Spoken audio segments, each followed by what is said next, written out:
My name is Margaret. I'm 68 years old, and before I tell you my story, I want you to promise me you'll watch it till the end, because maybe, just maybe, it'll change the way you look at someone's heart. My life hasn't been easy, and the path I chose shocked everyone, even my own children. But now, telling stories online has become my way of surviving, both emotionally and financially. So, if you find a piece of my journey valuable or touching, please don't forget to subscribe, and share, because every bit of support helps me keep telling the truth that so many people are afraid to say out loud. I was 21 when I got married the first time. I still remember that morning, a white dress I borrowed, hands trembling, heart beating like it was running a race I didn't choose to enter. My husband, Richard, was a kind man, older than me by 8 years, quiet, hardworking, and the type of person who spoke with actions, not words.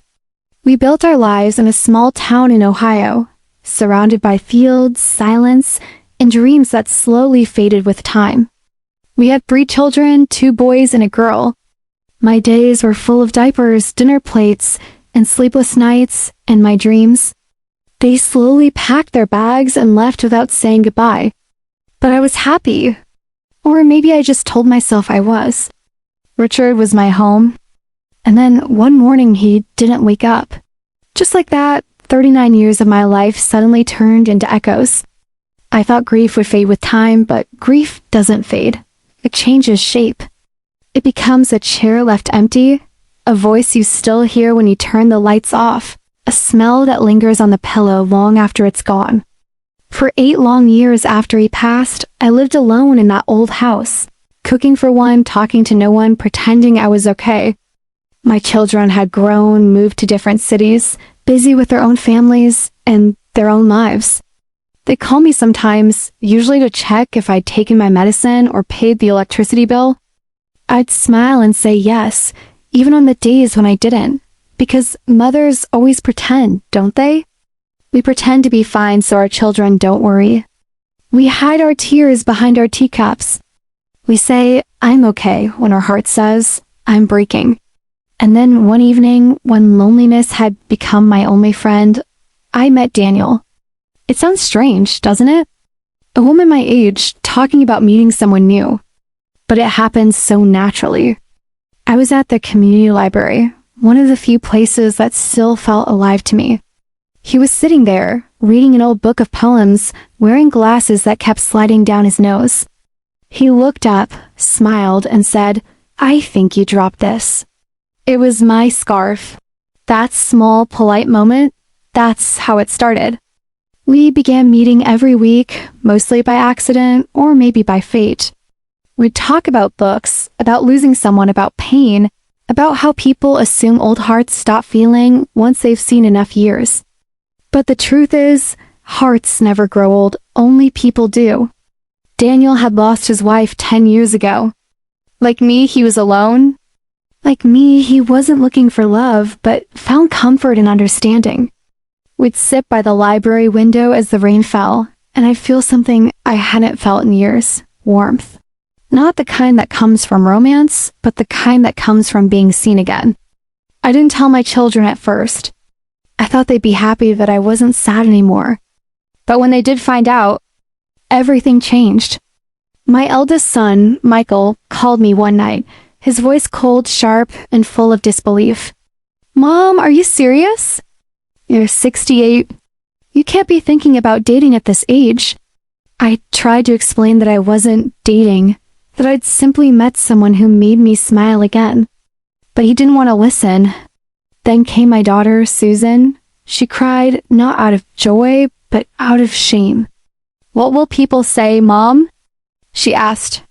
Dad's memory. Doesn't it mean anything to you?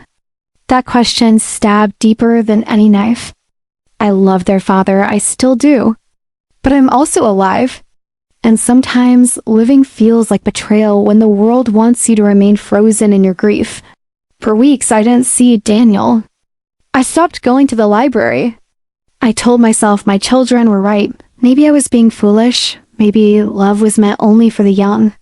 But loneliness has a cruel way of whispering the truth. One night, I sat in my living room surrounded by pictures of my family, and I realized I had spent my entire life giving love, but never receiving it for myself. And I asked myself quietly, do I not deserve happiness just because I've lived too long? The next morning I called Daniel. His voice cracked when he heard mine. I thought I lost you, he said. You didn't, I replied. I just lost myself for a while.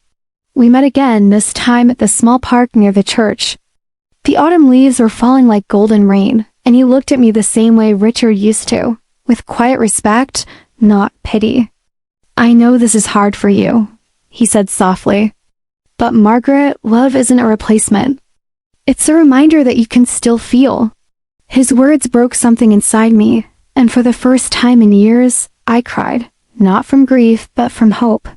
That day, I decided I would not live by anyone else's expectations. I would not let society tell me when my heart should stop feeling. So yes, I chose love again, even if it meant standing alone, and that, my dear listener, is where my second chance began. But little did I know, choosing happiness at my age would come with a price I never expected. After that day in the park, something inside me shifted. I started to feel alive again. Not young, but alive. The days didn't feel as empty, the mornings didn't sting as much. Daniel would visit sometimes with flowers from his small garden, daisies, my favorite, and we'd sit on the porch talking for hours about everything and nothing. He'd laugh when I burned cookies or forgot my reading glasses again, and I'd tease him for humming old songs he didn't remember the words to. For the first time in years, there was laughter echoing in my house again. But happiness, I've learned, is something people often envy when they can't understand it. It was a Sunday afternoon when everything began to unravel. My eldest son, Michael, drove down unexpectedly. He didn't even knock, just walked in and froze when he saw Daniel and me sitting together at the dining table, sipping tea. The look on his face. It wasn't anger at first, it was disbelief. Then, slowly, it turned to something sharper, something that cut right through me. So it's true, he said coldly. You're really doing this. Daniel stood up politely, offering his hand, but Michael didn't take it. You should leave, my son said to him, without even looking at me. The silence that followed was unbearable. I told Daniel to go home, promising I'd call him later. As soon as he left, Michael exploded. Mom, have you lost your mind? You're embarrassing yourself. You're embarrassing us. I tried to stay calm, but my hands were trembling. I'm not embarrassing anyone, I said softly. I'm just trying to be happy. Happy? He laughed bitterly. At your age. After everything Dad did for you. That one sentence burned. As if happiness had an age limit. As if loving again was some kind of crime. For hours he lectured me about dignity, family image, what the neighbors might think. Every word chipped away at my heart. By the time he left, the house felt colder than ever. A few days later, Susan called. She had heard everything from Michael. She didn't yell, she cried. She said I was destroying the memory of my late husband, that I was making the family a joke. I wanted to tell her that love doesn't erase love, that just because I found comfort again doesn't mean I ever stopped loving her father. But the words never came out. I just sat there in silence, letting her cry. After that call, everything changed. My children stopped visiting. They avoided my messages. Holidays came and went, and the house stayed quiet. Daniel tried to cheer me up, but I could see the sadness in his eyes, too. He offered to meet them, to talk, to explain, but I knew it wouldn't matter. People see what they want to see. And to them, all they saw was an old woman acting foolish, forgetting her place in the story they'd already written for her. Months passed. The gossip in town started. I heard the whispers in the grocery store, saw the side glances at church. Poor thing, she's lost her mind, they'd say. Or worse, how shameful at her age. I'd smile, pretending I couldn't hear. But every night, I cried quietly into my pillow. Because no matter how strong you are, rejection from your own children cuts deeper than any wound. Still, Daniel stayed. He was patient, kind, gentle. One evening, he said something I'll never forget. Margaret, love is not always about being accepted. Sometimes it's about choosing yourself, even when the world won't. That night, I decided I was done hiding. If my children couldn't accept me now, maybe one day they would. So when Daniel asked me to marry him, I said yes. Not out of rebellion, not to prove anyone wrong, but because I wanted to say yes to life again. We planned a small ceremony, nothing fancy, just a few close friends from the library and church. But the day before the wedding, I received a letter in the mail. The handwriting was familiar, Susan's. My heart raced as I opened it. Inside was a single page. It said, "Mom, I found something you should see before you go through with this." Attached was another envelope, older, yellowed, and sealed. My hands shook as I opened it, and the moment I read the first line, my knees went weak. It was from my late husband, Richard. Written years ago, before he passed. It began, "My dearest Margaret, if you're reading this, it means I'm gone. I know you'll close yourself off, thinking your life ended with mine. But I want you to promise me something. When you're ready, open your heart again. You have so much love to give. Don't let the world shame you for feeling alive." I sat there, tears falling onto the paper, my heart breaking and healing all at once. He had known me better than anyone, even in death. I didn't realize Susan was standing at the door until I heard her voice. She had come home. Her eyes were red from crying. "I found that letter while cleaning the attic," she said softly. I didn't know Dad had written it. Until now. For a moment, neither of us spoke. Then she came closer, knelt beside me and whispered, "I'm sorry, Mom." We cried together for a long time, holding each other like we hadn't in years. She told me Michael still didn't understand, but maybe one day he would. That night, Daniel came by to check on me. I showed him the letter and he just smiled through tears. "He loved you enough to set you free," he said. "And I love you enough to honor that." The next morning, I stood in front of the mirror, wearing a simple cream-colored dress. Not white, that was for another time, another life. This one was softer, humbler, filled with peace. Susan helped me with my hair, and as she did, she whispered, "Dad would have been proud of you." For the first time in years, I felt no guilt, only gratitude. Gratitude for the years I had, the love I lost, and the love I found again. But little did I know. One more person was about to walk through that church door, someone I never expected to see again. And what he said would change everything once more. The morning of the wedding felt unreal, like something borrowed from a dream I never thought I'd have again. The small church smelled of fresh lily, sunlight spilling through the old stained glass windows, painting colors on the wooden floor.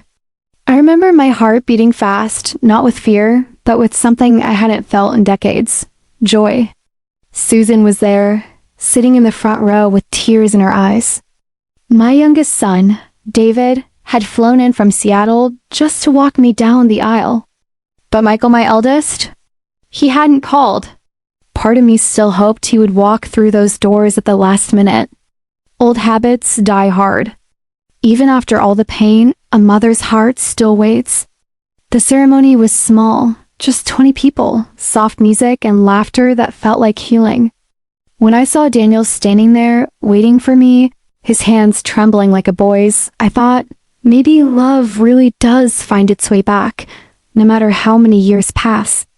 As I took my first step down the aisle, memories flooded in, the sound of Richard's voice, the laughter of my children when they were little, the years of loneliness.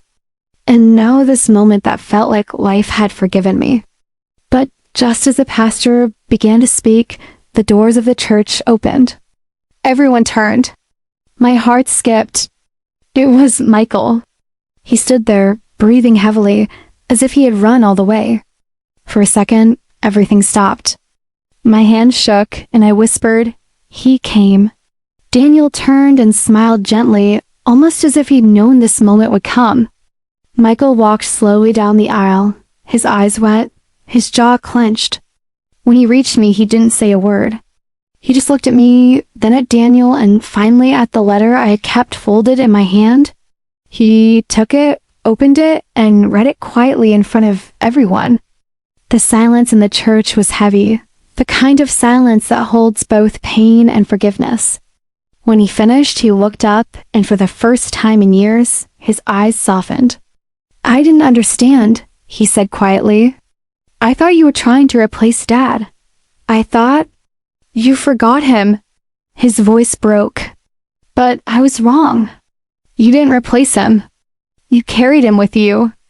And maybe he sent Daniel so you wouldn't have to carry everything alone."